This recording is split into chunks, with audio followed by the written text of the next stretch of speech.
Morning sunlight spilled into the small house in Portland, illuminating every dust particle drifting in the air. Jonah Whitlock slowly opened his eyes on the old sofa. His body ached after a restless night's sleep.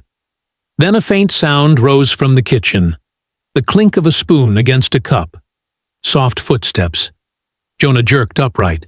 He turned his head, and his heart seemed to freeze mid-beat.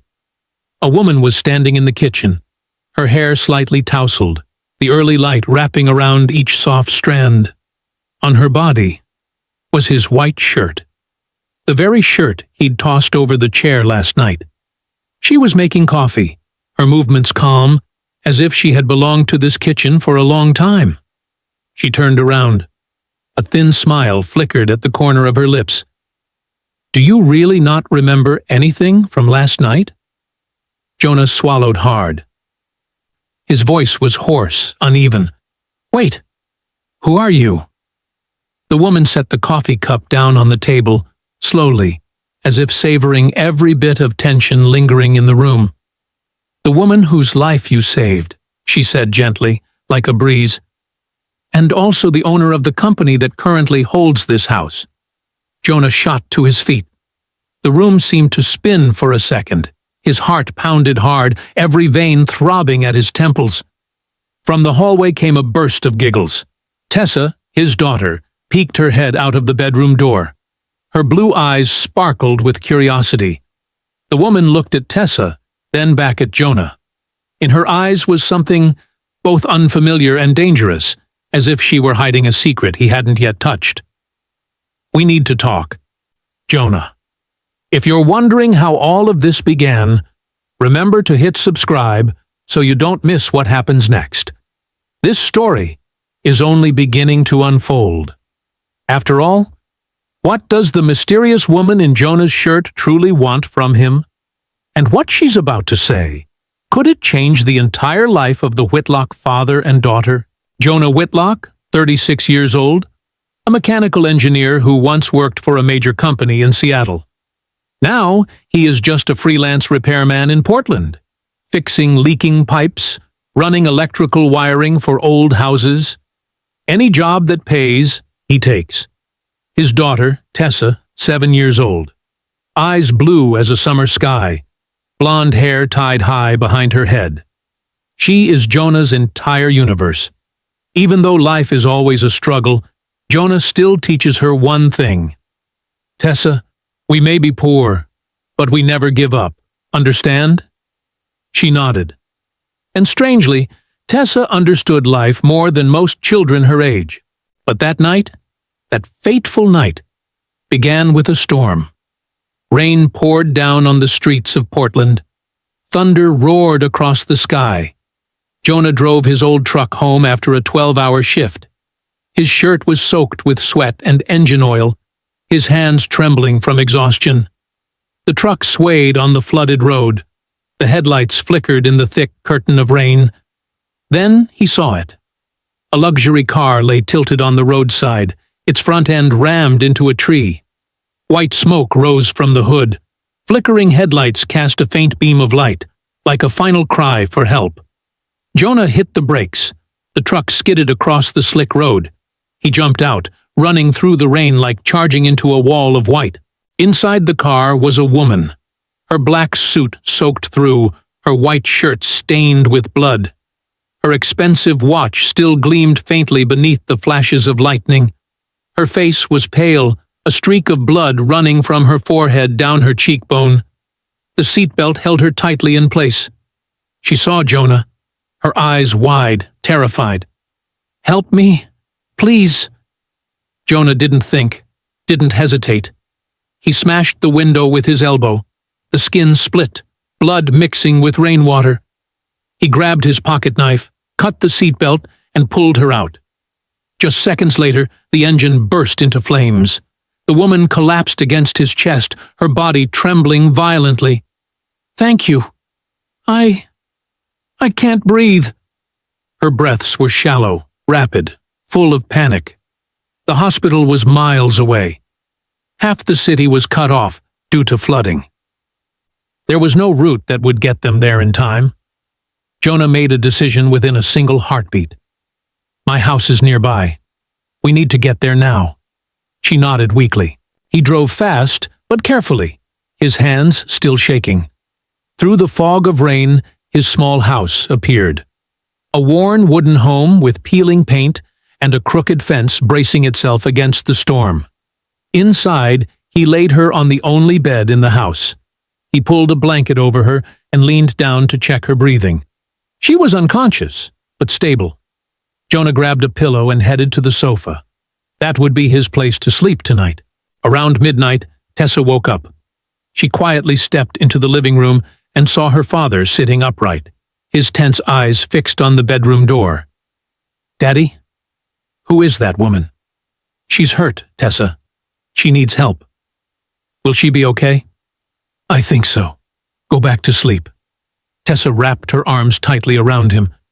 "You're the best person in the world." "I'm just doing what I should, sweetheart." A bolt of lightning tore across the sky, a flash of white illuminating the woman's face through the crack of the door. And in that instant, Jonah saw something in her, something indefinable. Strength. Power. A quiet authority that made others hold their breath. This was not an ordinary person. Who was she? Dawn arrived slowly. The storm had retreated, as if it had never existed. Jonah made coffee, hot steam rising in the small kitchen. He leaned into the bedroom to check on the woman once more. She was still sound asleep. He looked around. The expensive suit hung over the chair to dry, the designer handbag placed in the corner, the platinum watch gleaming on the bedside table. This woman had money. A lot of money. But last night, none of that mattered. She had simply been someone who needed help. A sound came. She was waking up. Jonah stepped back, giving her space. He went to the kitchen and began preparing breakfast for Tessa. Then he heard footsteps. He turned around. His world seemed to stop. The woman stood at the doorway, wearing his white shirt, the one he'd left on the chair. Her hair was messy, but her eyes were sharp, alert, studying him. She smiled. Soft. Intentional. "Good morning." Jonah felt his face burn. "You are wearing my shirt. You left me lying in a pile of wet clothes. I found this." Her voice was calm, confident, even slightly amused. "I hope you don't mind?" Tessa came running in, her hair still tousled from sleep. "Who are you?" The woman crouched down to be at Tessa's eye level. "Just someone your dad saved." Jonah stood frozen. This woman, in his shirt, in his kitchen, was acting as if she had belonged here for years. "I can call a taxi for you," Jonah said, his voice tense, awkward. "No need. My driver is waiting outside." Driver. She poured herself coffee and took a sip. "He's been waiting since 6 this morning." Jonah blinked. "You could have left hours ago." "I wanted to thank you properly." She set the cup down. "And return this." She pointed at the shirt. But she didn't move. She simply smiled. A smile that felt like she was testing how he would react. Tessa burst out laughing. Jonah looked at his daughter. "Tessa, go get ready for school." "But Dad—" "Right now." Tessa pouted, but headed back to her room. The woman watched their exchange. "She's adorable. How old is she?" 7. "You raise her alone?" "That has nothing to do with you." She raised an eyebrow. "That's true." A silence sliced through the air like cold wind. Jonah lowered his head, wiping the table, doing anything to avoid her gaze. Then she opened her handbag and took out a thick, soft leather wallet. She set a stack of cash on the table. $100 bills neatly arranged. At least 2,000. To cover last night. Jonah looked at the money, then at her. "Cover what?" "You saved my life. Gave me a bed, clothes, everything." Jonah's jaw tightened. "I didn't do it for money." She shrugged. "Then consider it laundry money. Your shirt probably needs dry cleaning." Something inside Jonah cracked. He grabbed the money and shoved it back toward her. "Take it. I don't need your money." Her face remained completely calm. Most men would take it. "I'm not most men." She tilted her head, studying him as if examining the structure of a strange machine. "No, you're not." She calmly took the money back, folded it neatly, and slipped it into her bag. "My mistake. I thought I was being generous." "Generous?" Jonah let out a cold, bitter laugh. "You think throwing money around is generosity? You don't know what generosity is? Then explain it to me." Generosity is helping someone because it's the right thing to do, not because of debt, not because of money, just because they need it. She stood still. For the first time, a flicker of confusion crossed her usually composed face. "I understand," she said softly. "Do you, really?" Jonah turned away. "Because from what I've seen, you just tried to turn a kind act into a transaction." The air between them grew as heavy as stone. Finally, her voice lowered. "You're right. I'm sorry." Jonah didn't look at her. She walked to the door, paused, and glanced back. "What's your name?" "Jonah. Jonah Whitlock." "Jonah Whitlock." She repeated it slowly. "I won't forget." Then she left. The door closed gently behind her. Tessa peeked out with her backpack on. "Is that Daddy's girlfriend?" "No, sweetheart. She's complicated." "I think she likes you." Jonah laughed. "Oh, yeah? Why?" "Because she looked at you the way you look at pancakes." Jonah threw his head back, laughing. "Like I want to eat her? Like she makes you happy." Jonah scooped his daughter into his arms, lifting her up and spinning her once.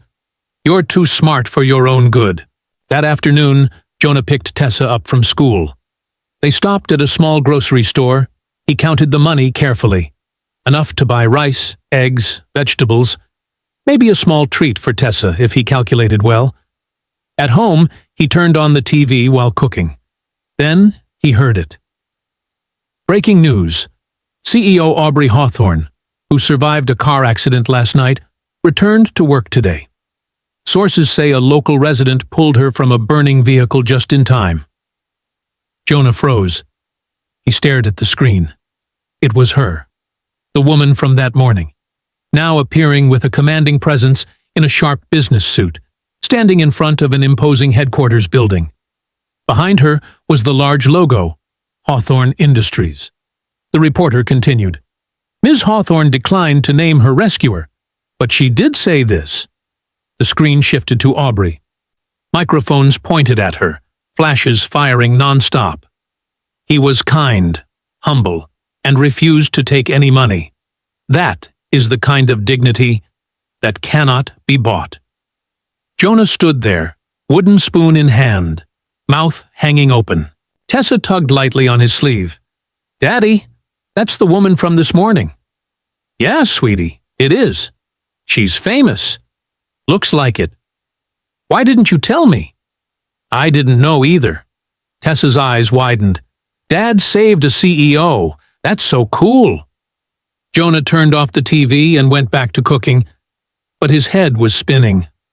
Aubrey Hawthorne, one of the wealthiest women in Oregon. Known for buying companies, building an empire, crushing competitors. Tessa climbed onto the chair by the counter.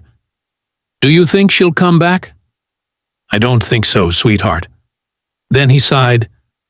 "But I also hope she does." "I like her," Tessa said matter-of-factly. Jonah patted his daughter's head. Her soft blonde hair fell over his hand. "You like everyone." "Not everyone," Tessa shook her head. "Only the good ones. And she seems good, even though she looks very fancy." Jonah gave a faint smile. His daughter always had a way of seeing the good in others, even when the world had wrapped them in its coldest shell. Maybe Tessa was right. Maybe underneath that cold, powerful CEO exterior, Aubrey was kind in her own way. But Jonah told himself he would never know that. People like her wouldn't come back to a working-class neighborhood like his. That door had closed already. Or, at least, that's what he thought. 3 days passed. Jonah tried to forget Aubrey Hawthorne. He had work to do,